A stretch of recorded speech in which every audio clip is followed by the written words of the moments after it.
이제 다 같이 자리에서 일어나셔서 우리 마음과 정성을 다해 하나님께 예배드리겠습니다.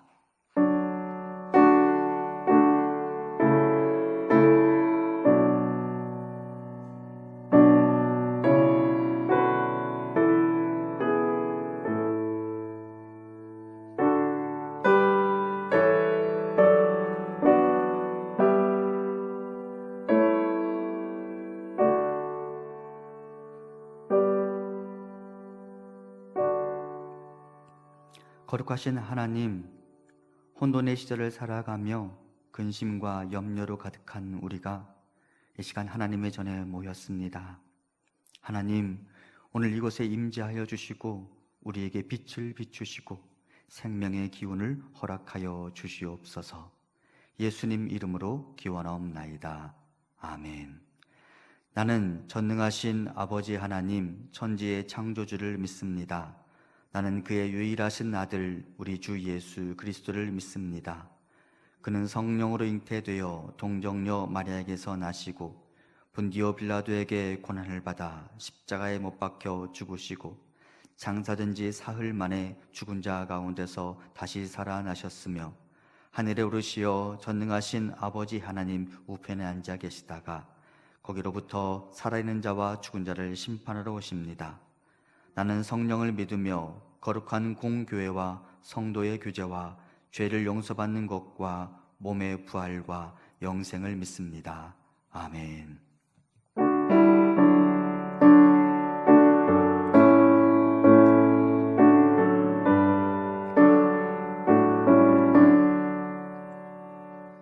복의 근원 강림하사 찬송하게 하소서.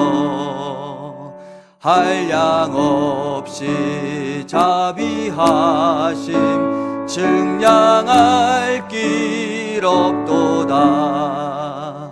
천사들의 찬송가를 내게 가르치소서.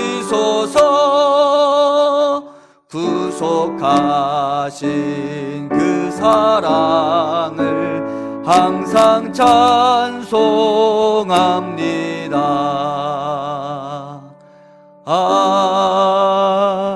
아멘. 성시교독은 교독문 85번 요한일서 4장 말씀 교독합니다. 사랑하는 자들아, 우리가 서로 사랑하자. 사랑은 하나님께 속한 것이니 사랑하지 아니하는 자는 하나님을 알지 못하나니 하나님의 사랑이 우리에게 이렇게 나타난 바 되었으니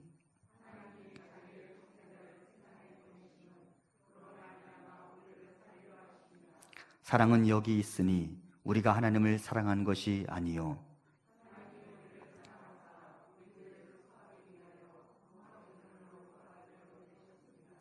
사랑하는 자들아, 하나님이 이같이 우리를 사랑하셨은즉 어느 때나 하나님을 본 사람이 없으되 만일 우리가 서로 사랑하면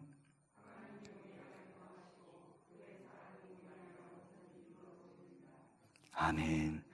거룩하신 하나님, 이 시간 우리를 사랑하시는 하나님 앞에 나아가 하나님으로부터 오는 은혜와 긍휼과 자비를 경험하기를 원합니다.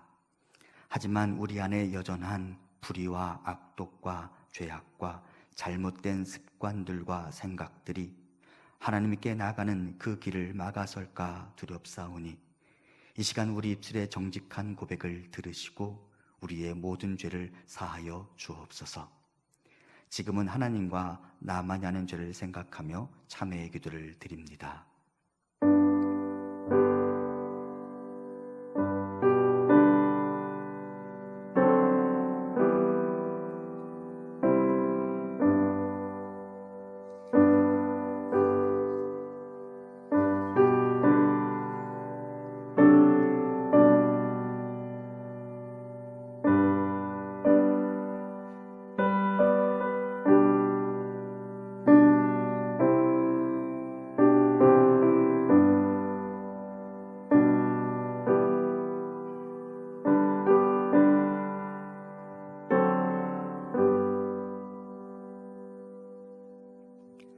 그러므로 이제 그리스도 예수 안에 있는 자에게는 결코 정죄함이 없나니 이는 그리스도 예수 안에 있는 생명의 성령의 법이 죄와 사망의 법에서 너를 해방하였습니다.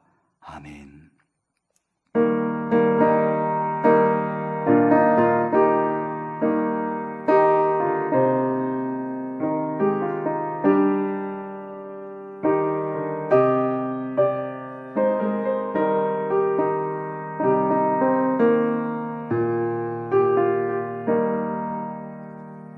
지금까지 지내온 것 주의 크신 은혜라.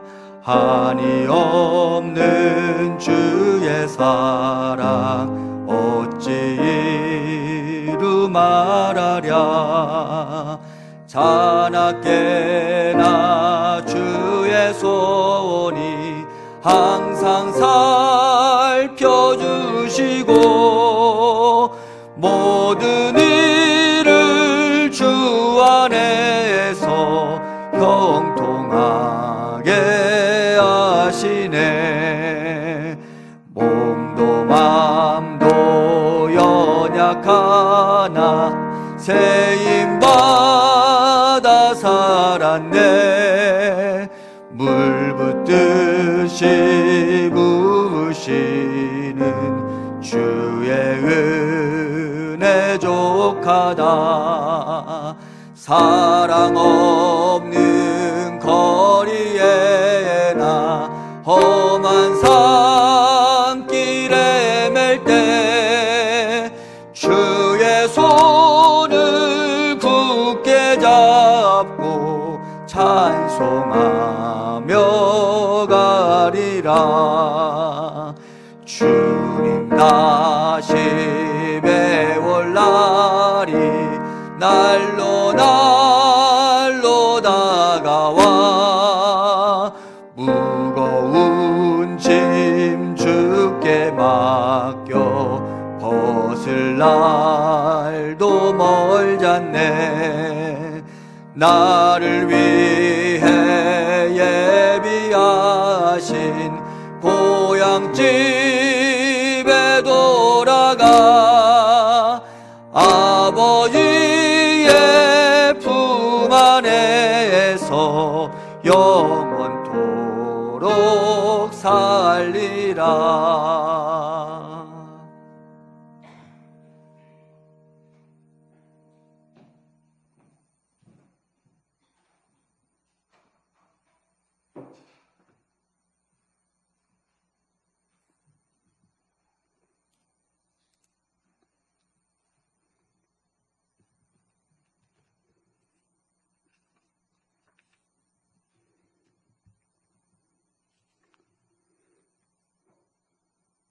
온 우주 만물의 근원이시며 만유 가운데 계신 하나님 아버지, 존귀와 영광과 찬미를 올려드립니다. 거룩하고 복된 날을 주시어 오늘도 살아 역사하신 하나님을 예배하게 하시니 감사합니다. 전심으로 드리는 저희 예배를 기뻐 받으시옵시고 하늘의 은혜를 내려 주시옵소서. 이 땅을 혼미케 하고 만연한 이 전염병이 이 땅에서 그치게 하여 주시옵소서. 하나님의 형상대로 지음받은 사람과 교회를 통제하는 수단이 된 이 전염병을 정복할 수 있는 능력을 저희에게 주시옵소서.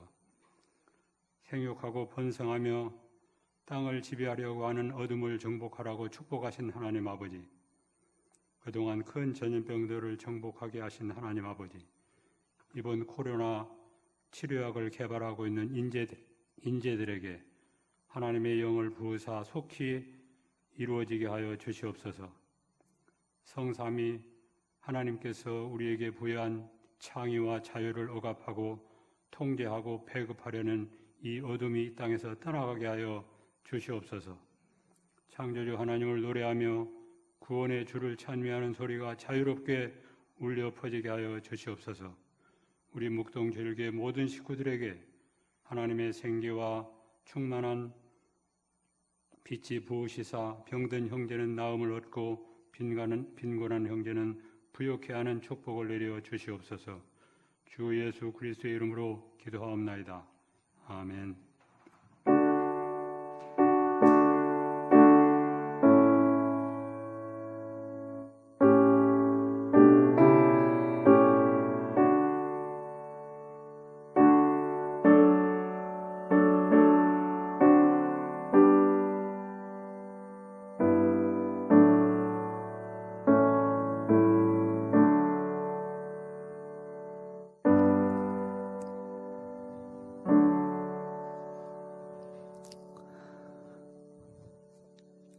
하나님께서 오늘 우리에게 주시는 말씀은 고린도전서 16장 13절부터 24절까지 말씀입니다.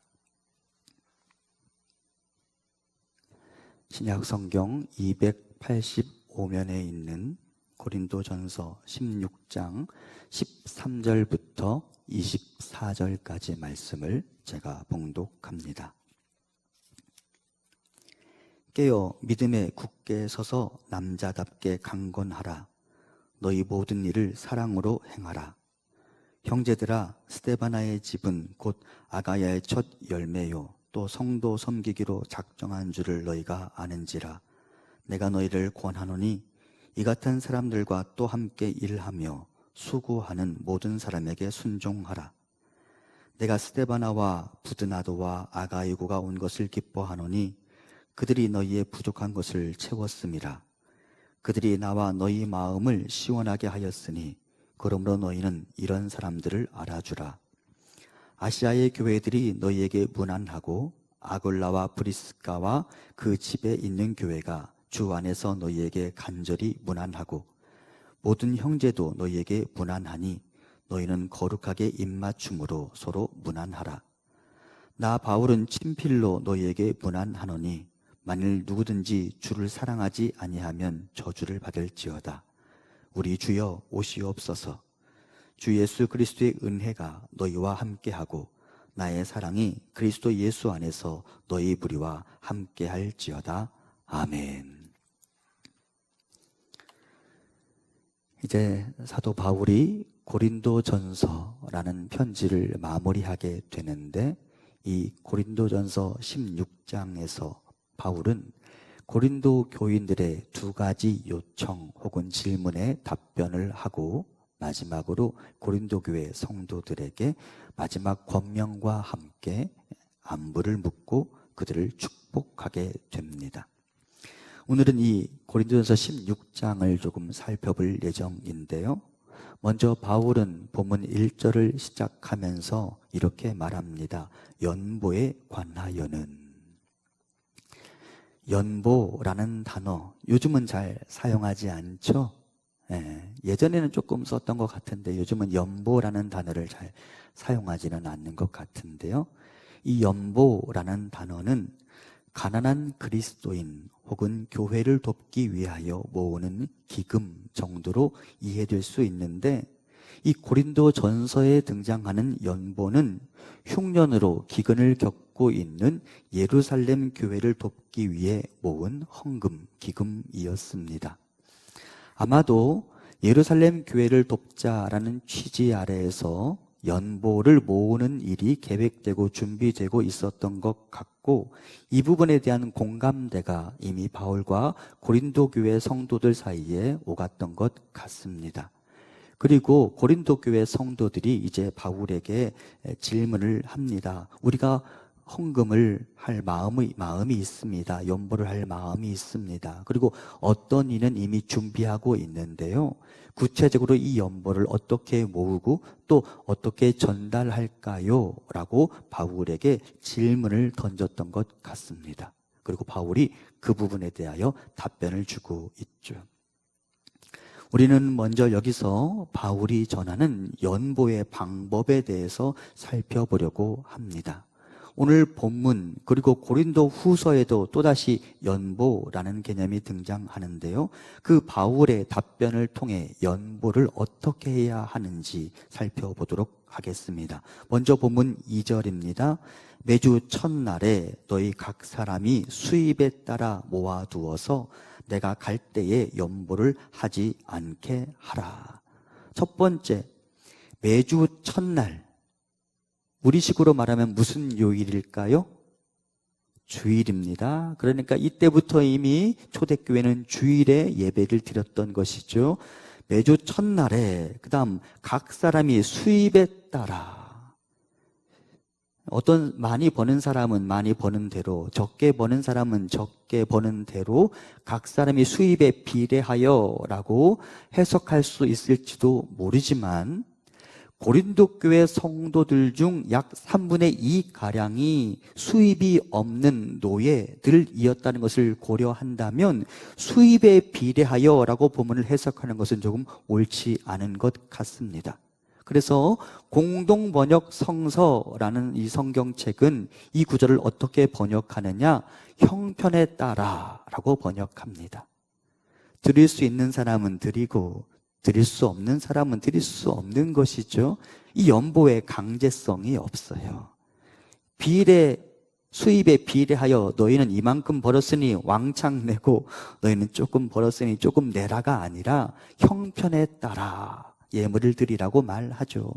구약시대부터 이어지는 하나님께 드리는 것들에 대한 본문들을 가만히 보면 강제적으로 짜내서 드렸다는 기록들이 없어요. 늘 자원하여 자기가 드릴 수 있는 한에서 최선을 다하여 드렸을 뿐이죠. 그래서 예수님의 부모들도 예수님과 함께 성전에 올라가서 하나님께 제사를 드리고 예배를 드릴 때에 비둘기로 제물을 드렸다고 합니다. 비교적 가난한 사람들이 드리는 예물이었어요. 그러니까 우리가 하나님께 드릴 때 형편에 따라 드리는 것이 중요합니다. 또한 바울은 뭐라고 말합니까? 모아두어서 내가 갈 때에 연보를 하지 않게 하라. 바울이 언젠가 지금 고린도 교회를 방문할 예정인데 고린도 교회 성도들에게 이야기하는 것입니다. 내가 갈 때 급하게 연보를 준비하지 말고 차근차근 모아두어서 내가 갈 때에 너희들이 나에게 전달해 주었으면 좋겠다. 그럼 내가 그것을 가지고 예루살렘 교회를 도우려 한다. 이해되셨죠? 그 다음 또 하나, 고린도 후서에서 바울은 연보에 대하여 이렇게 이야기합니다. 9장 7절입니다. 각각 그 마음에 정한 대로 할 것이요 인색함으로나 억지로 하지 말지니 하나님은 즐겨내는 자를 사랑하시느니라. 사람들 안에 누군가의 연보와 내 연보를 비교하는 마음들이 은근히 있을 수 있습니다. 그러다 보니 무리하게 되는 경우들도 있고요. 저 사람하고 내가 보폭을 맞추기 위하여 억지로 많은 분량을 짜내어 드리는 사람들도 있습니다. 그 안에 자원하는 마음은 없고요. 억지로. 사도 바울은 고린도 교회 성도들에게 이야기합니다. 예전에 너희 선조들이, 우리 믿음의 선조들이 성전을 지을 때 어떻게 드렸는지 아느냐?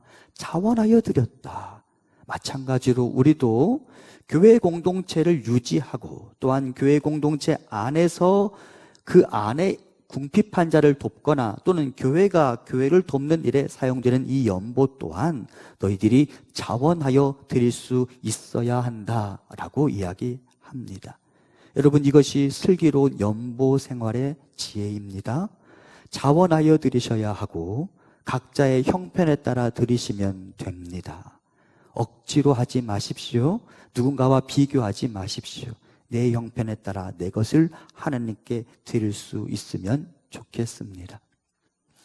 한편 저는 이 하나님께 드리는 삶, 연보의 삶에서 우리가 반드시 기억할 것이 있다라고 생각합니다.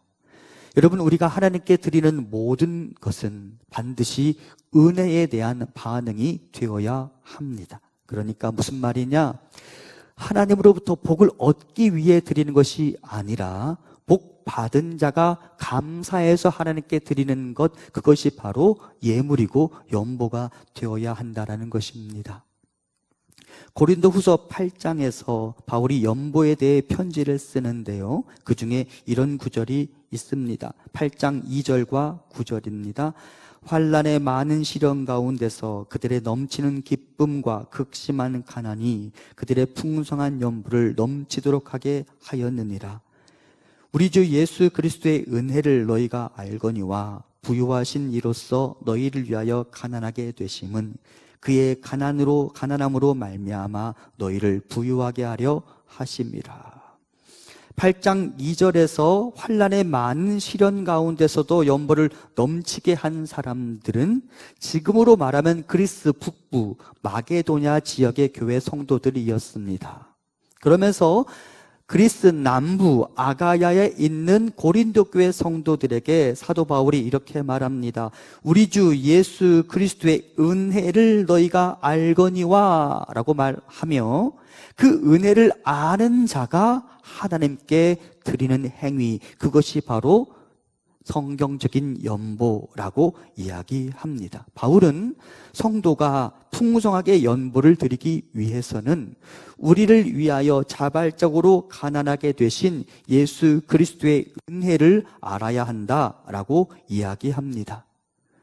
은혜에 대한 감동과 감사가 없이 드리는 예물은 자칫 무당에게 주는 복채에 불과할 수도 있습니다.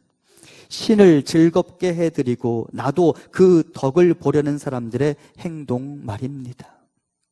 여러분, 바울이 자신의 전 존재를 하나님께 살아있는 예물로 드릴 수 있었던 이유가 무엇일까요? 자신에게 직분을 맡기신 하나님의 은혜를 기억하며 바울은 디모데 전서에서 이렇게 고백합니다. 디모데전서 1장 13절 이하입니다. 내가 전에는 비방자요 박해자요 폭행자였으나 도리어 긍휼을 입은 것은 내가 믿지 아니할 때에 알지 못하고 행하였음이라. 우리 주의 은혜가 그리스도 예수 안에 있는 믿음과 사랑과 함께 넘치도록 풍성하였도다. 미쁘다 모든 사람이 받을 만한 이 말이요 그리스도 예수께서 죄인을 구원하시려고 세상에 임하셨다 하였도다. 죄인 중에 내가 괴순이라. 그러나 내가 긍휼을 입은 까닭은 예수 그리스도께서 내게 먼저 일체 오래 참으심을 보이사 후에 주를 믿어 영생 얻는 자들에게 본이 되게 하려 하심이라. 사도 바울은 자신에게 하나님께서 귀한 직분을 맡기셨다라고 고백하면서 1장 13절 이하에서 뭐라고 밝히느냐? 내가 전에는 비방자요 박해자요 폭행자였으나, 그래서 영어 성경을 보니까 I was라고 되어 있어요. 내가 예전에는 비방자요 박해자요 폭행자였다. 그렇죠? 그런데 여러분, 제가 본문을 읽어가다가 이해할 수 없는 구절을 만났습니다. 1장 15절 중에 이렇게 말합니다. 나는 죄인 중에 괴순이라. 이 부분에 대해서 영어 성경은, 원래 헬라어 원문도 현재로 번역되어 있지만 영어 성경은 이렇게 번역합니다. I am the worst. 나는 최악의 사람이다. 여러분, 곰곰이 생각해 보십시오. 현재의 바울이 최악의 사람입니까? 지금 디모데 전서를 쓰고 있는 사도 바울이 최악의 사람입니까? 그렇지 않잖아요. 이전의 나를 두고 나는 정말 최악의 사람이었다라고 말한다면, 그래, 바울이 그랬었지라고 우리가 조금 이해하면서 본문을 읽을 수 있는데, 지금의 바울, 현재 사도로서 사역하며 믿음의 아들 디모데에게 편지를 쓰고 있는 사도 바울은 최악이 아닙니다. 그럼에도 왜 사도 바울이 스스로에 대해서 나는 지금 최악이다라고 말한 것일까요? 사도 바울은 자신이 최악이었던 시절에 받았던 은혜를 계속 기억합니다. 그리고 오늘 현재 자기 자신은 최악이 아니지만, 그래, 나는 최악이었지. 그런데 하나님이 나를 구원하셨어. 그런데 하나님이 나를 만나 주셨어. 예수 그리스도께서 나를 만나 주셨어 라고 말하며 자신이 받았던 은혜들을 기억하고 또 기억해냅니다. 그리고 오늘도 스스로 이렇게 고백합니다. 나는 여전히 최악이야. 하지만 주님이 나를 사랑하시고 나를 만나 주셨어. 나는 그 은혜를 다 갚을 수가 없어. 나는 그 은혜를 다 측량할 수가 없어. 그래서 나는 하나님의 부르심에 오늘도 최선을 다할 뿐이야. 그 은혜가 너무 커서 다 갚을 수 없지만 최악인 나를 위하여 하나님이 베푸신 그 은혜를 나는 기억할 수밖에 없고, 그래서 오늘도 나는 그분을 위하여 내 삶을 드릴 수밖에 없어 라고 바울이 고백하는 것입니다. 그러니까 내가 받은 은혜를 기억해내니까 오늘도 사도 바울은 다시 자신의 전 존재를 하나님께 드릴 수 있었던 것입니다. 사랑하는 성도 여러분, 드림의 삶에 있어서 우리가 반드시 기억해야 할 것, 내가 받은 은혜를 기억해내야 합니다. 내가 과거에 어떤 존재였는지를 기억해내야 하고요, 오늘도 여전히 나는 하나님의 은혜와 사랑에 합당하지 않은 자임을 스스로 고백해내야 합니다. 과거에 내가 받았던 은혜를 기억해내십시오. 과거에 나에게서 좀 스스로 배우십시오. 그리고 오늘도 내가 받은 은혜에 감사하며 감동하며 나는 주를 위해 무엇을 할 수 있을까라고 묻고, 비단 동전으로 요약될 수 있는 이 예물뿐만 아니라 나의 삶을 주께 드리는 우리가 될 수 있기를 간절히 소망합니다. 여러분, 은혜의 반응으로서의 예물을 드린 대표적인 사람이 있어요. 바로 아브라함입니다. 아브라함이 멜기세덱을 만나서 그에게 10의 1을 드린 적이 있습니다. 그런데 아브라함이 멜기세덱의 10의 1을 드릴 때 그날 그 본문의 순서를 우리가 좀 알아야 합니다. 창세기 14장 17절 이하입니다. 아브라함이 그들라오멜과 그와 함께한 왕들을 쳐부수고 돌아올 때에 소돔 왕이 사회 골짜기 곧 왕의 골짜기로 나와 그를 영접하였고, 살렘 왕 멜기세덱이 떡과 포도주를 가지고 나왔으니 그는 지극히 높으신 하나님의 제사장이었더라. 그가 아브라함에게 축복하여 이르되, 천지의 주제이시오 지극히 높으신 하나님이여, 아브라함에게 복을 주옵소서. 너희 대적을 내 손에 붙이신 지극히 높으신 하나님을 찬송할지로다 하매, 아브라함이 그 얻은 것에서 10분의 1을 멜기세덱에게 주었더라. 어떤 내용이냐? 아브라함이 자신의 조카를 살리기 위하여 전쟁에 뛰어들었습니다. 그리고 이겼어요? 졌어요? 이겼습니다. 이기고 돌아왔습니다. 그리고 누구를 만납니까? 살렘 왕 멜기세덱을 만납니다. 그리고 아브라함이 그 멜기세덱에게 나를 좀 축복하여 주세요 라고 이야기하고요, 멜기세덱이 하나님의 이름으로 그를 축복합니다. 그리고 나서 아브라함이 그가 얻은 것에서 10분의 1을 하나님 멜기세덱에게 주었다라고 이야기합니다. 그러면 여러분, 복을 받기 위하여 10분의 1을 드린 것입니까? 복 받은 다음에 감사해서 10분의 1을 드린 것입니까? 1번이에요? 2번이에요? 2번이죠. 이 구절의 순서를 잘 기억하며 우리가 하나님께 드리는 그것은 복을 받기 위한 복채가 아니라 복을 받은 다음에 감사하여 드리는 것이라는 점을 우리가 반드시 기억해야 합니다. 은혜를 알고 은혜를 기억하고 은혜에 대한 감사로 하나님께 드려야 합니다. 우리 찬송가 뭐 불렀어요? 지금까지 지내온 것 주의 크신 은혜라. 여러분 아멘이십니까? 그렇죠, 아멘이죠.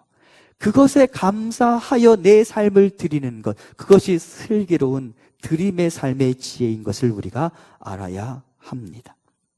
또한 드림의 삶에서 우리가 꼭 기억할 것이 있습니다. 드리는 것 아까워하지 않아도 되는 이유가 성경에 기록되어 있습니다. 성경에서 모으는 일에 열심을 냈던 사람이 있습니다. 그런데 다 모아봤더니 그것들이 다 헛된 것이라고 고백했던 사람이 있죠. 누구예요? 솔로몬입니다. 많은 것을 모아봤지만 그것이 다 헛된 것이었다라고 그가 나중에 고백했는데, 그 솔로몬이 자신의 후대들에게 이런 교훈을 남깁니다. 하나님의 지혜로. 전도서 11장 1절입니다. 너는 내 떡을 물 위에 던져라. 여러 날 후에 도로 찾으리라. 여기서 찾으리라 라는 말은 발견하다, 나타나다입니다.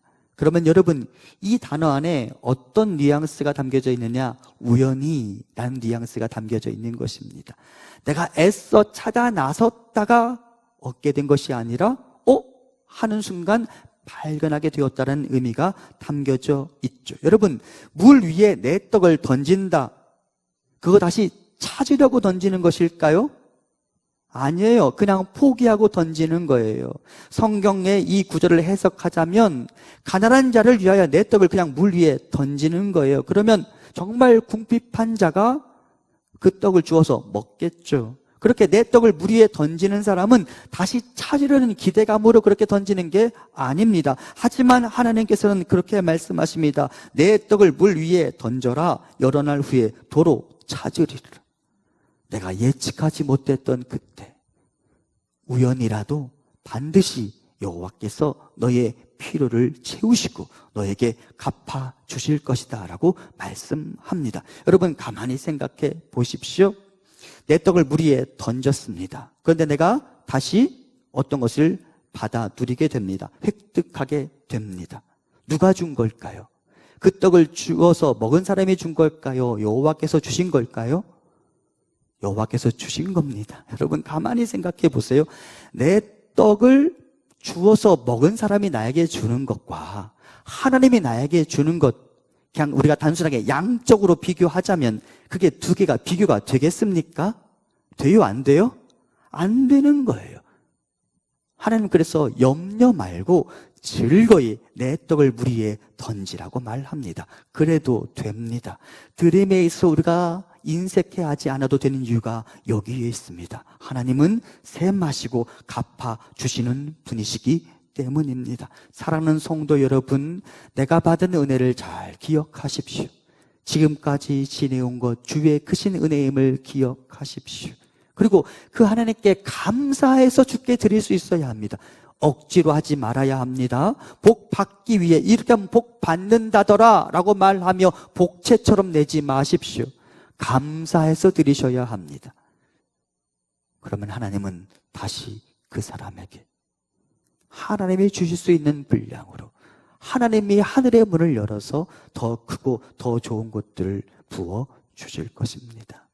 하나님께서 사도 바울을 통하여 고린도 교회에 주신 메시지는 오늘 우리를 향한 메시지임을 기억하고 드림에 있어 우리가 깨달아야 할 지혜를 얻을 수 있는 이 시간이 되기를 소망합니다.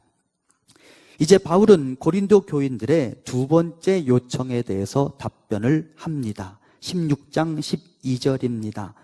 형제 아볼로에 대하여는 그에게 형제들과 함께 너희에게 가라고 내가 많이 권하였으되 지금은 갈 뜻이 전혀 없으나 기회가 있으면 가리라. 고린도 교인들이 바울에게 무엇이라고 요청했느냐? 아볼로를 좀 보내주십시오 라고 요청합니다. 그러니까 지금 현재 아볼로는 바울과 함께 에베소에 머물고 있었던 것 같습니다. 그리고 고린도 교인들이 자신의 교회의 2대 목회자인 아볼로를 꼭 만나고 싶었습니다. 그래서 바울에게 아볼로 좀 보내주세요. 아볼로에게 가라고 해주세요 라고 요청합니다. 그리고 바울이 그에게 그래 고린도 교회를 좀 방문하고 오라 라고 말했지만 아볼로가 지금은 갈 뜻이 전혀 없다고 바울에게 답변을 해 주었고 아볼로의 고린도 교회 방문은 나중으로 연기되었습니다. 여기서 조금 주목할 부분이 있습니다. 바울과 아볼로 그리고 두 사역자와 고린도 교회 사이의 관계입니다. 하필 고린도 교회 성도들이 바울에게 아볼로를 우리에게 보내달라고 이야기합니다. 여러분, 아볼로가 어떤 사람입니까? 앞서 말씀드린 것처럼 고린도 교회 2대 목회자이죠. 그리고 아볼로는 말하는 데 능한 사람이어서 탁월한 설교자로 고린도 교회 안에서 명성이 자자한 사람이었습니다. 상대적으로 바울은 어떤 평가를 받았습니까? 글은 잘 쓰는데 말에는 능치 못한 자라라는 그런 평가를 듣는 사람이었습니다. 고린도전서 15장에서 바울이 만삭되지 못하여 난 자라고 스스로를 묘사하는데 그것은 고린도 교회 성도들이 바울을 지칭하여 부르던 일종의 조롱 섞인 욕에 해당되었습니다. 그러니까 고린도 교회와 바울 사이의 관계는 아직 매끄럽지 않은 거예요. 그리고 그 중간에 누가 끼어 있어요? 원치 않게 아볼로가 끼어 있습니다. 그리고 하필 고린도 교회 성도들이 바울에게 말합니다. 아볼로를 보내주세요. 보통의 사람들이라면, 바울과 같은 입장이라면 마음이 편했을까요? 보통의 사람들이라면 바울과 아볼로의 관계 편했을까요? 어떠세요? 다 성인 군자인 것처럼 그렇게 반응하지 마시고, 제가 바울의 입장이라면, 나는 일대 목회자이고 나는 교회를 개척한 사람이에요. 그런데 성도들이 나는 싫어해요. 그리고 2대 목회자인 아볼로만 좋아해요. 그리고 지금 내가 아볼로와 함께 있는데 나한테 오라는 말은 안 하고 2대 목회자인 아볼로만 불러달라고 말해요. 제가 옆에 있는 아볼로 좋게 볼 수 있을까요? 저를 쪼잔한 사람으로 보시는데 저라면 저런 마음이 별로 편하지 않았을 것 같습니다. 그러면 바울과 아볼로의 관계는 어땠을까? 바울이 16장 12절에서 아볼로를 어떻게 부르는지 보아야 합니다. 뭐라고 부르고 있어요? 아볼로 앞에 뭐가 붙어 있어요? 형제라고 말하죠. 형제 아볼로에 대하여는. 바울은 고린도 교회 성도들이 바울과 아볼로를 어떻게 보느냐라는 그 시선 때문에 아볼로를 경계한 적이 없습니다. 아볼로를 여전히 형제라고 부릅니다. 형제라는 단어는 한 자궁 안에서 태어났다라는 말입니다. 몸으로는 바울과 아볼로는 형제가 아니에요. 하지만 그리스도 안에서 바울은 아볼로를 형제라고 부릅니다. 껄끄러울 수 있어요. 그럼에도 불구하고 바울 안에는 아볼로를 경계하는 마음이 없어요. 아볼로를 시기하는 마음이 없어요. 그는 여전히 아볼로를 사랑합니다. 바울은 사랑의 사도였어요. 그리고 우리에게 사랑의 모델이 되어 주었죠. 바울이 자신의 성도들에게 나를 본받으라 라고 많이 말을 했는데, 바울이 나를 본받으라 라고 말했던 그 영역 안에는 무엇이 포함되어 있느냐? 사랑이 포함되어 있습니다. 사랑하는 성도 여러분, 우리의 수준에서는 껄끄러울 수 있는 그 사람까지 사랑하는 게 아가페입니다. 맞죠? 우리의 수준에서 껄끄러울 수 있는 사람 여전히 껄끄러워하고 미워하고 시기한다면 그것은 아가페가 아닙니다. 하나님 우리에게 아가페를 요청하십니다. 그리고 부담스러울 수 있는 그 사람, 껄끄러울 수 있는 그 사람까지 사랑해야 한다라고 말씀하시죠. 그것이 우리가 품어야 할 사랑입니다. 그러면 바울과 고린도 교회 성도들은 또 어떤 관계였을까요? 오늘 본문 우리가 읽진 않았지만 16장 초반부에 보면 바울이 고린도 교인들이 준비한 그 연보를 들고 예루살렘에 가기 위하여 에베소에서 내가 마게도냐를 거쳐 아가야 너희들의 도시에 이르러 그 연보를 가지고 예루살렘에 가려고 한다.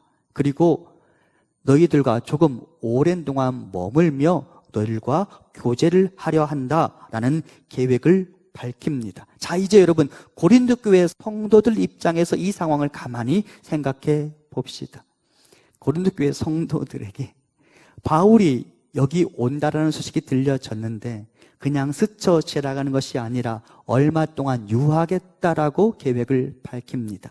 고린도 교회 성도들의 마음이 편했을까요? 그래요, 안 그래요?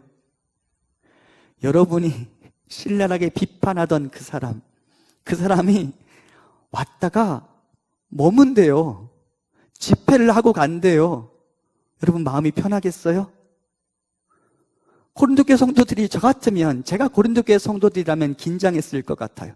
아, 그냥 왔다가 그냥 돈만 들고 가지, 뭐 이런 마음이 있었을 것 같아요.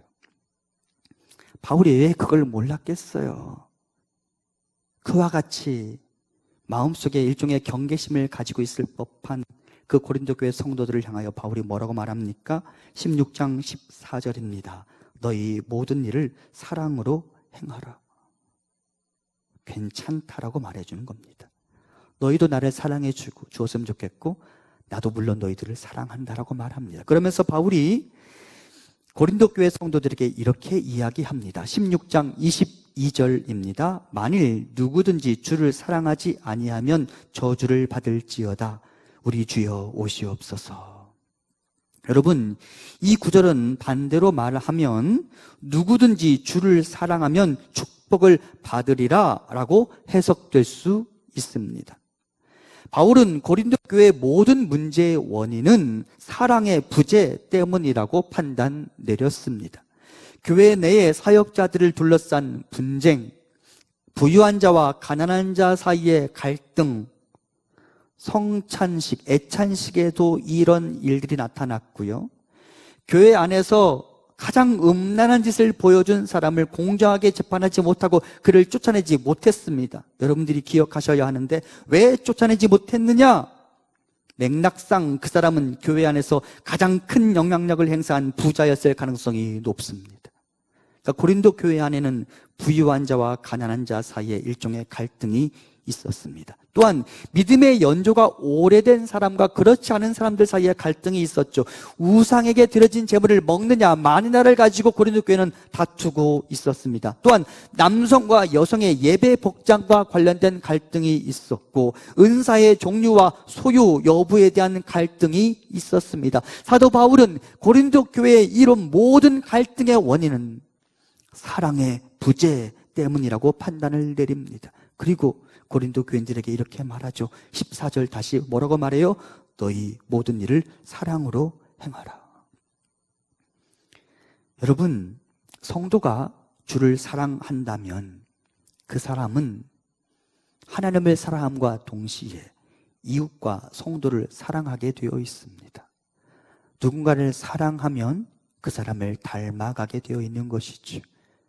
여러분, 믿음이 뭐라고 말씀드렸느냐? 제가 요한복음 설교할 때 이 부분 자주 말씀드렸는데 믿음이란 believe into라고 말씀드렸습니다. 그분이 내 안에 들어오고 내가 그분 안에 들어가는 것, 그것이 바로 믿음입니다. 여러분, 모든 크리스찬들은 믿음에서 구원을 받고 마지막 하나님 나라에 이른 영화의 과정에 이르기까지 성화라는 과정을 밟게 되어 있습니다. 그리스도를 닮아가는 과정이죠. 그리스도를 닮아가면서 우리 안에 마땅히 일어나야 할 일이 있는데 사랑이 내 삶이 되는 일입니다. 우리 주님이 사랑이시잖아요. 그렇죠. 우리 하나님이 사랑이시잖아요. 그렇다면 성화의 과정 중에 반드시 우리 안에 일어나야 할 일, 내가 사랑하는 사람이 되는 것입니다. 여러분, 하나님의 말씀 무엇을 담고 있는 책입니까? 사랑을 담고 있는 책입니다. 그렇죠. 이 성경 사랑의 책입니다. 누구든지 그 그리스도의 말씀이 내 안에 들어와 그 말씀이 내 안에 육신이 되는 삶을 살아간다면 그 사람 안에 그래서 저절로 어떤 삶이 표현되어야 하느냐? 사랑의 삶이 표현되어야 하는 것이죠. 요한 1서 2장 5절입니다. 그러나 누구든지 하나님의 말씀을 지키면 그 사람 속에서는 하나님에 대한 사랑이 참으로 완성됩니다. 이것으로 우리가 하나님 안에 있음을 압니다. 우리가 하나님 안에 있다라는 것은 무엇으로 증명되고 검증되느냐? 내 안에 사랑이 있느냐? 하나님을 향한 사랑이 있느냐? 이것이 더 확장되어서 이웃을 향한 사랑이 있느냐? 그것으로 검증되는 것이죠. 지치기 쉽고 중단하기 쉽고 오해가 생기고 상대방의 허물이 크게 보여도 사랑으로 보면 이해가 되고 사랑으로 보면 인내가 생기며 사랑으로 보면 용서가 됩니다. 여러분, 고린도서 13장에서 여러분과 함께 사랑에 대해서 말씀을 나누면서 그 고린도서 13장에 나오는 사랑은 사랑하기 어려운 사람들을 염두에 두고 기록된 글이라고 말씀드린 적이 있습니다. 그러니까 사랑은 오래 참는 거예요. 그렇죠? 사랑하기 쉬운 사람, 사랑할 만한 사람이라면 오래 참는 일이 있어요? 없어요? 없어요. 여러분 집에 있는 그 식구 오래 참으시고 계시는 거잖아요. 그렇죠? 왜 그래요? 사랑하기 어려운 사람이니까. 그게 아가페 사랑인 것이죠. 사랑은 그런 것입니다. 그래서 사도 바울은 너희들 안에 무수히 많은 갈등과 대립이 있다는 걸 내가 알아. 너희들 안에 서로를 향한 소운함도 있다는 것도 내가 잘 알아. 하지만 하나님의 아가페 사랑을 받았다면 우리 또한 사랑하기 어려운 그 사람, 아가페 사랑처럼 사랑해야 하지 않겠느냐라고 이야기합니다. 그런데 제가 이 본문을 읽으면서 이런 생각이 들었습니다. 여러분, 어떤 목회자가, 어떤 설교자가 이렇게 합시다 라고 말하면서 자신은 그것과 상관없는 삶을 산다면 여러분은 그 사람의 메시지가 잘 귀에 들어옵니까? 예를 들면 목회자는 사랑합시다 라고 말하면서 자기는 맨날 부부싸움 한다는 소문이 이 주변에 파다하다고 칩시다. 그러면 여러분, 그 사랑하라고 말하는 메시지가 여러분 귀에 들려올까요? 자, 고린도 교회 성도들 제가 가만히 생각해 보았습니다. 바울이 사랑하라고 말합니다. 사랑하기 어려운 그 사람 사랑하라고 말합니다. 그러면 고린도 교회 성도들은 바울을 향하여 너는? 이라고 질문을 던졌을까요? 아니라고 생각합니다. 왜? 바울 자신이 사랑의 모델이 되어 주었기 때문이죠. 사도 바울이 오늘 우리가 봉독했던 본문 16장 15절 이하에서 몇 명의 사람들을 거론합니다. 특히 그가 스데바나의 집 사람들을 소개하면서 그들은 아가야 지방의 첫 열매이며 성도 섬기기로 작정한 사람들이라고 말하고요. 17절에서는 그 스데바나와 부드나도와 아가이고라는 사람을 거론하면서 그들이 지금 고린도를 떠나와서 나와 함께 에베소에 머물고 있고 나는 그들과의 교제를 통해 내 마음이 너무나 시원해졌다라고 이야기합니다. 가만히 생각해 보십시오. 제가 우리 교회에 와서 첫 번째 유아 세례 베풀었던 사람을 기억할까요? 못할까요? 합니다. 부산에 가 있어요. 저는 기억합니다. 그 스토리를 기억합니다. 바울이 아가야 지방에 이르러서 많은 사람들을 만나고 그들과 함께 교제하면서 메시지를 전했을 때에 그 아가야 지방의 첫 열매였던 스데바노, 그때 그 사건을 그는 기억합니다. 그 스토리를 기억합니다. 지금 자신을 방문한 사람들과 대화를 나눕니다. 그리고 고린도 교회 형편에 대해서 이야기를 주고받습니다. 그리고 그들로부터 오히려 바울이 위로와 격려를 받습니다. 그래도 힘내십시오. 우리 고린도 교회 성도들 중 일부가 바울 선생님을 조금 못마땅하게 여기는 사람들이 있는데 그럼에도 우리는 바울 선생님의 메시지를 지지하고 우리는 바울 선생님을 지지합니다라고 바울을 격려해주고 위로해줍니다. 그것이 바울의 마음을 시원하게 해주었습니다. 바울이 사람들과 나눈 스토리가 있어요. 여러분, 어떻게 하면 잘 사랑할 수 있는지 아십니까? 스토리를 만들고 스토리를 기억해내는 것입니다. 여러분, 집에 있는 그 사랑하기 어려운 사람, 그 사람과 나눴던 스토리를 기억하십시오. 우리 성도님들과 나눴던 스토리를 기억하십시오. 그 스토리를 기억해내잖아요? 그러면 미움이 사라지고요.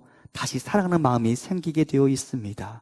사랑하는 성도 여러분, 집에 가서 스토리를 만드십시오.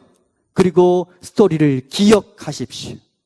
우리 교회 성도님 중 누구와 그때 그런 대화를 나누었었고 그것이 나에게 큰 위로가 되었었지. 내가 낙심에 빠져 있을 때 그 사람이 나에게 손 한번 내밀어 줬는데 그때 그 손이 나에게 얼마나 따뜻했는지 몰라. 내가 절망에 빠져 있을 때 그분이 나한테 전화 한 통 해주었는데, 내가 어렵고 힘들 때 그분이 나에게 김치 한 포기 가져왔었는데 그것이 나에게 얼마나 힘이 되었었는지 몰라. 그 스토리를 기억해내면 그 사람을 사랑할 이유가 점점 더 내 안에 선명해지는 것입니다. 바울은 사람들과의 관계 안에서 계속해서 스토리를 기억해냅니다. 그리고 스토리를 만들어갑니다. 그리고 그 스토리와 함께 사랑할 힘과 이유를 얻게 되는 것이죠. 사랑하는 성도 여러분, 스토리가 사랑을 만들어냅니다. 추억이 사랑을 만들어냅니다. 오늘 하루 다시 사랑의 스토리를 만들어가고 오늘 만들어낸 그 사랑의 스토리로 내일 다시 그 사람을 사랑할 수 있는 이유를 발견하는 우리가 되기를 소망합니다. 사랑에는 열매가 생깁니다. 사랑하면 하나님이 우리에게 풍성한 열매를 주십니다. 욥과 그 친구들 관계가 좋았어요? 나빴어요? 나빴어요. 좋을 리가 없죠. 계속해서 욥을 향하여 정죄하고 비난하는데 욥이 그들을 좋아할 리가 없죠. 그런데 막판에 하나님께서 욥과 그 친구들을 화해시켜 주십니다. 하나님께서 욥에게 그 친구들을 위하여 제사를 드리고 그들을 위하여 기도하라고 말씀하십니다. 그리고 어떻게 되었는지 아십니까? 욥기 42장 10절입니다. 욥이 그의 친구들을 위하여 기도할 때 여호와께서 욥의 공경을 돌이키시고 여호와께서 욥에게 이전 모든 소유보다 갑절이나 주신지라. 화해했더니, 사랑했더니, 관계를 회복했더니 하나님이 그 사람에게 복을 주셨다고 이야기합니다. 여러분, 묶여있는 모든 것들을 풀어내시기 바랍니다. 모든 갈등과 대립 그대로 남아있으면, 베드로 사도의 이야기대로라면, 내 배우자와 여전히 불편한 관계 가운데 있다면 하나님이 그 사람의 기도를 듣지 않으신대요. 내가 여전히 누군가를 미워하고 원망하는 마음이 있다면 그 영역 말고 다른 영역들은 내가 다 온전한 삶을 살아간다 하더라도 하나님이 내 기도를 들으실 수가 없대요. 반대로 말하면 어떻게 하면 하나님이 들을 수 있는 기도를 드릴 수 있을까?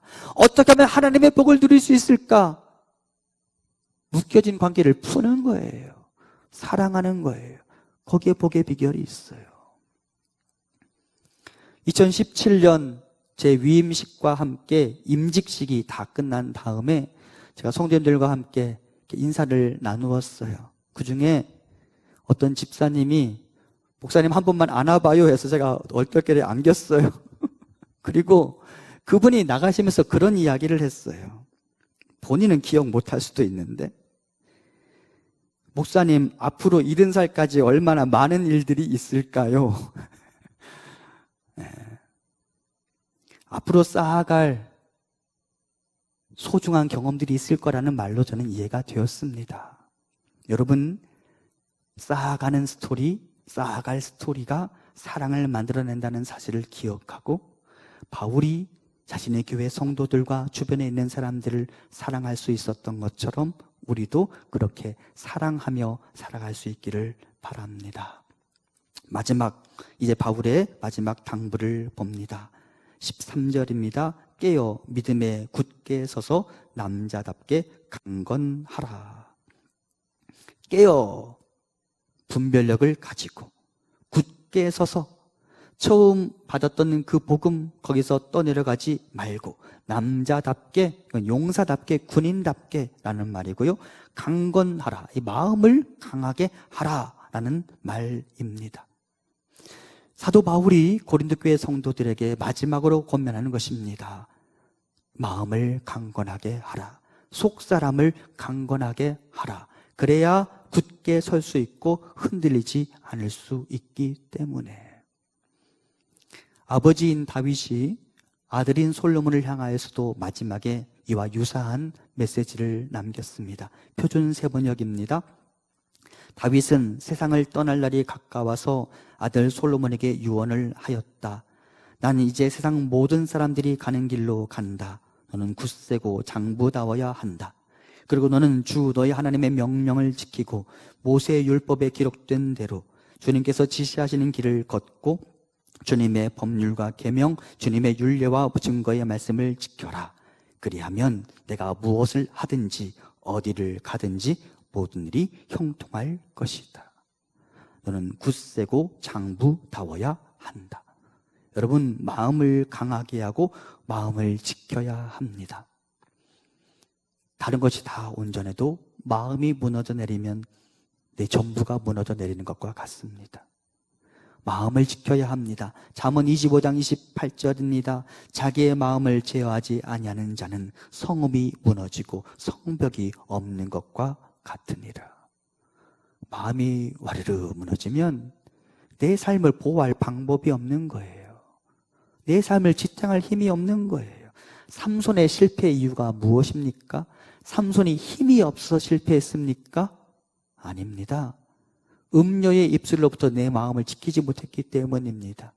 솔로몬이 무너진 이유가 무엇입니까? 솔로몬이 가진 게 없어서 무너졌습니까? 아닙니다.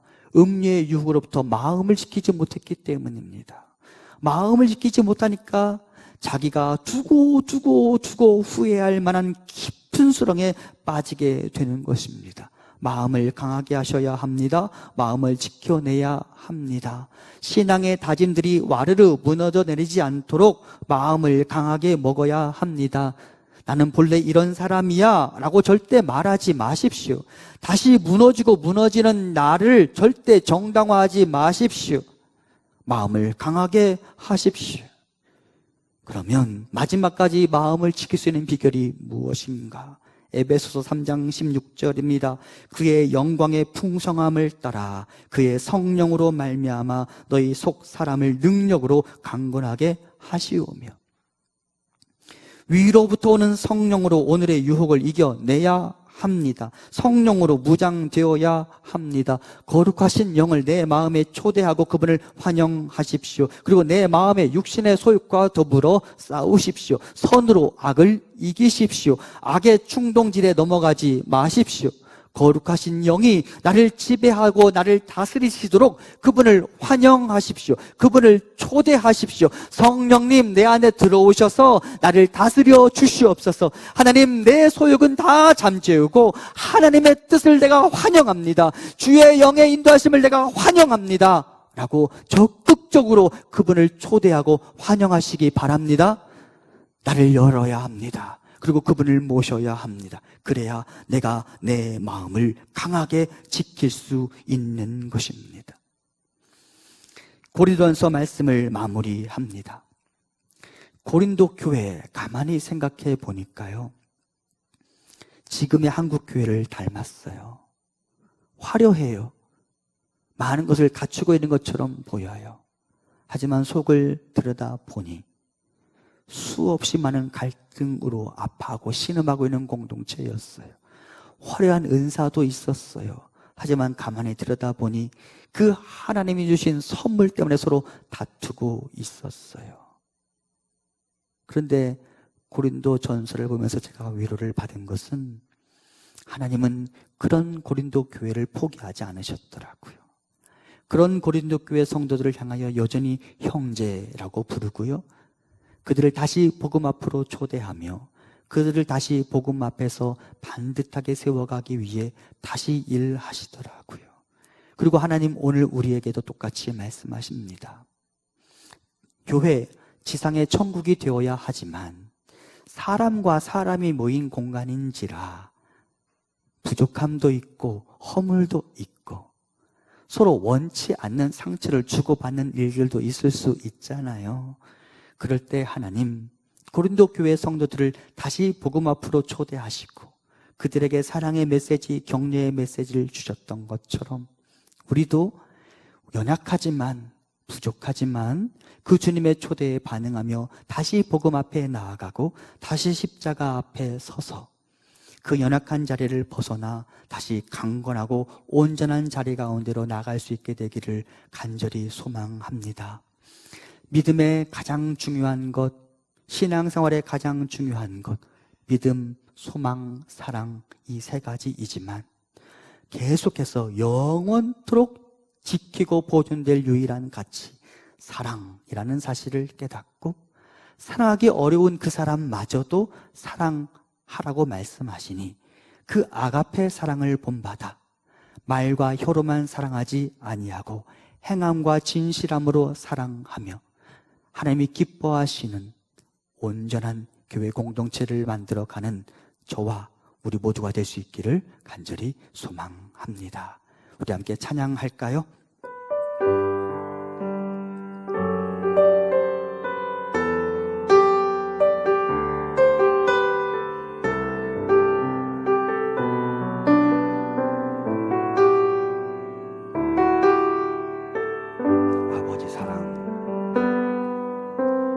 아버지 사랑 내가 노래해, 아버지 은혜 내가 노래해,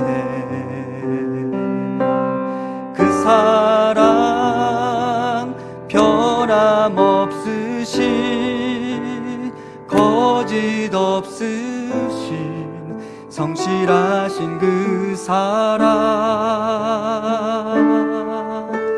상한 갈 때 꺾지 않으시는, 꺼져가는 등불 끄지 않는 그 사랑, 변함없으신, 거짓 없으신 성실하신 그 사랑,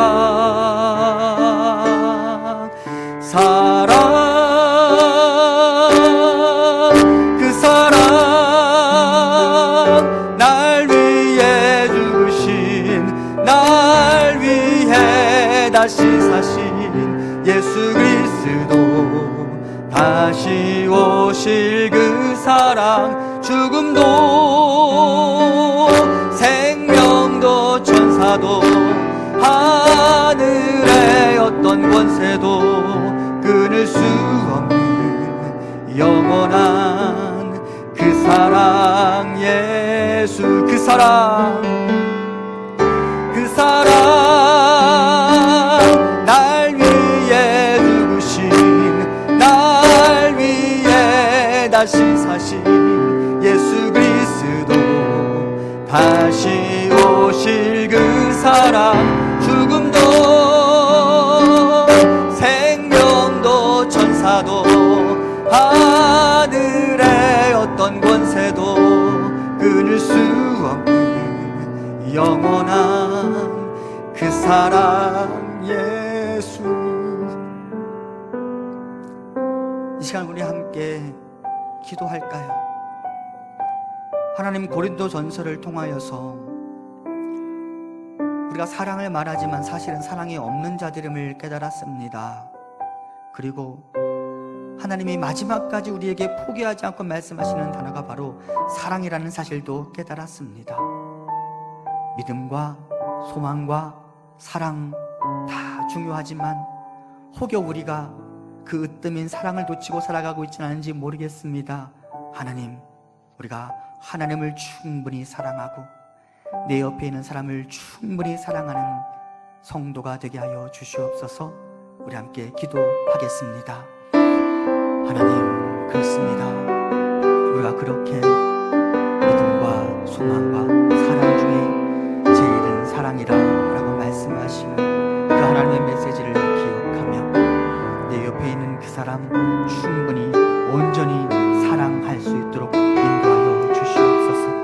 그 사랑으로 우리의 믿음이 어떠한지 증명해 보이고, 그 사랑으로, 그 사랑의 열매로 하나님, 교회 공동체가 교회 공동체에 나와질 수 있도록 인도하여 주시옵소서. 사랑할 힘이 없습니다. 사랑할 만한 용기도 없습니다. 사랑의 마음이 없습니다. 하지만 그렇다고 포기하지 않게 하시고 충분히 온전히 사랑하며 살아가는 우리가 되게 하시고, 하나님이 기뻐하시는, 하나님이 원하시는 그런 공동체 만들어갈 수 있도록 인도하여 주시옵소서. 아멘.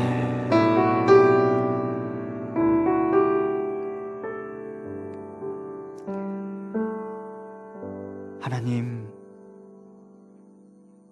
고린도전서 말씀을 통하여 하나님이 교회를, 성도를 얼마나 아끼시고 사랑하시는지를 다시 깨닫게 하시니 감사합니다. 우리는 비록 연약하며 뭐가 나 있기도 하고 우리에게는 부족함이 끝없이 발견되는 것 같지만, 그럼에도 하나님은 우리를 먼저 포기하지 않으시고 끝까지 사랑하여 주시니 감사합니다. 그리고 이제 우리도 그렇게 사랑하며 살겠습니다.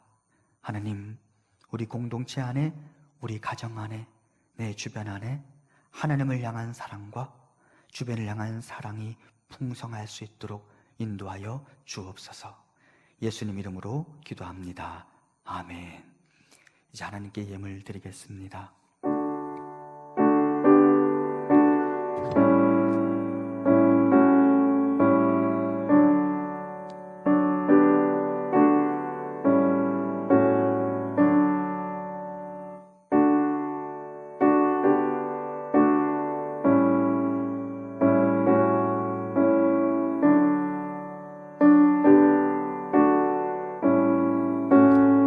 드리네.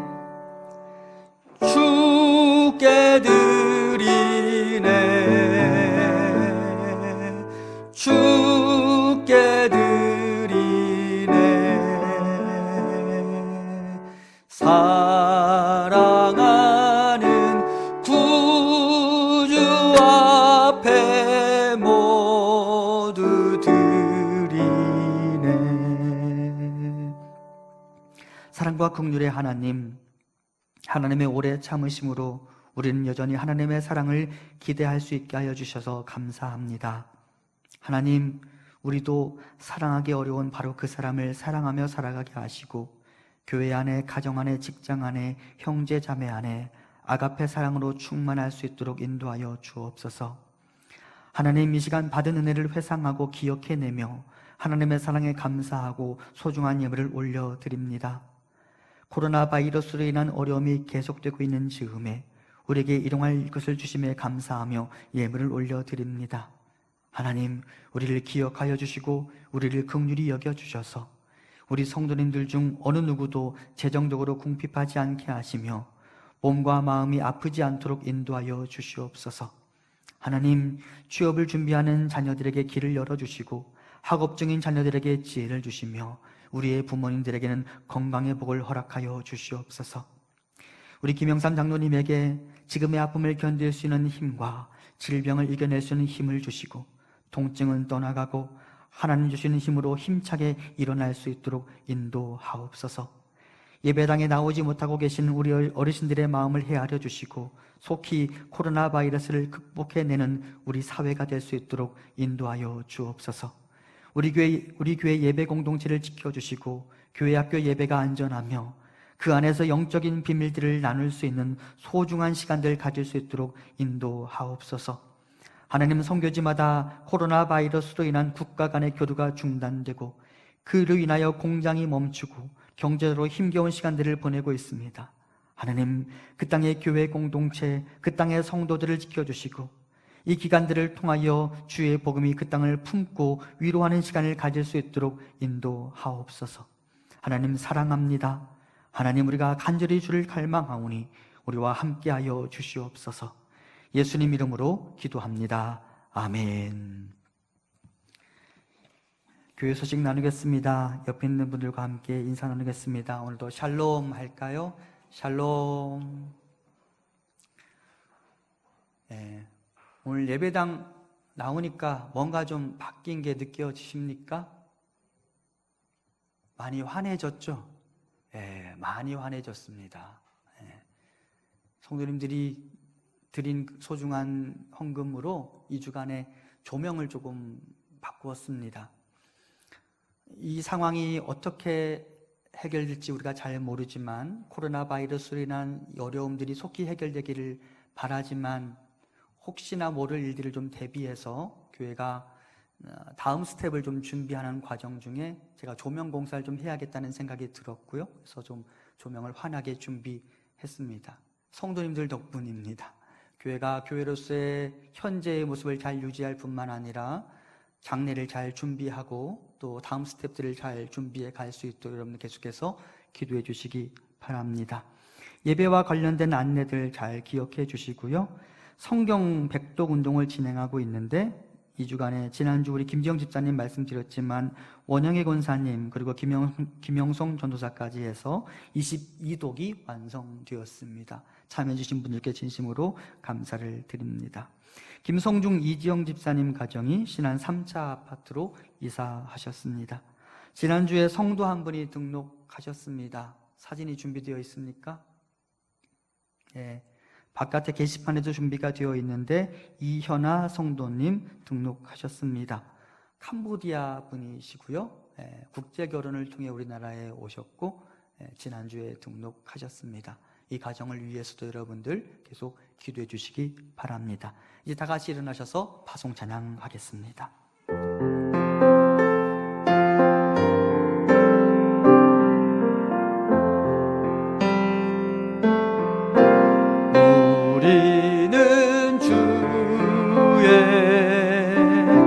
백성이 오니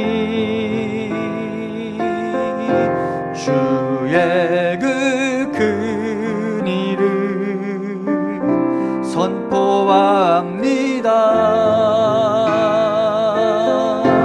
이곳 어두운 세상에 빛으로 부르셨네.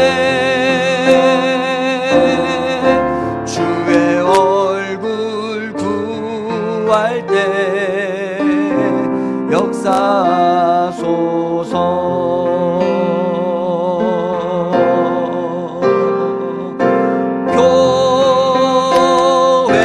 교회를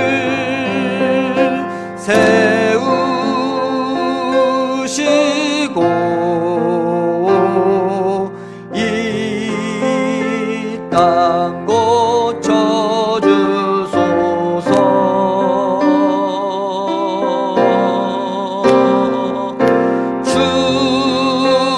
주님 나라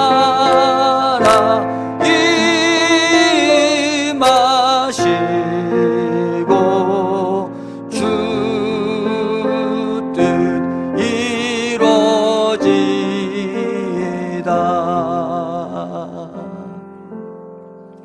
이제는 우리 주 예수 그리스도의 은혜와 하나님 아버지의 크신 사랑하심과 성령님의 위로 교통하심이, 하나님이 우리를 사랑하신 그 아가페 사랑에 충분히 감사하며 우리도 아가페 사랑으로 사랑하며 살겠습니다 라고 다짐하는 사랑하는 묵동제일교회 성도님들 머리 위에, 우리 교회 위에 지금부터 영원토록 함께 있기를 간절히 축원하옵나이다. 아멘.